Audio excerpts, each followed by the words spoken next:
Hinimok ng Antique Provincial Police Office ang mga bagong halal na opisyal, gayon din ang komunidad na patuloy na suportahan ang mga pagsisikap na mapanatili ang kapayapaan at kaayusan. Sinabi ni Colonel Leros Peña, APPO Director sa isang press conference noong Biyernes ng tagumpay ng national and local election ay resulta ng pagtutulungan at dedikasyon ng Philippine National Police, Commission on Elections at iba pang ahensya nagpapatupad ng batas sa aktibong suporta at pakikipagtulungan ng mga kandidato at komunidad.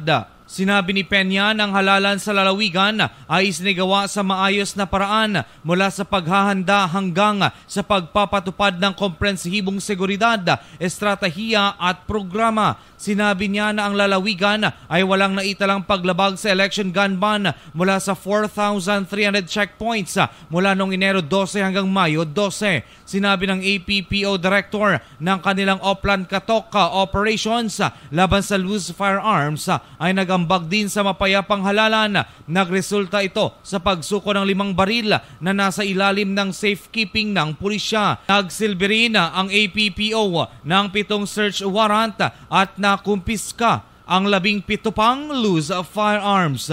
Balita mula sa probinsya ng Antique, K5 Joe Jen Kabatingan Murillo. Para sa kampiyon na balita, serbisyo publiko at kasiyahan sa Pilipinas, ang kampiyon na istasyon, K5 News FM. K5 News FM.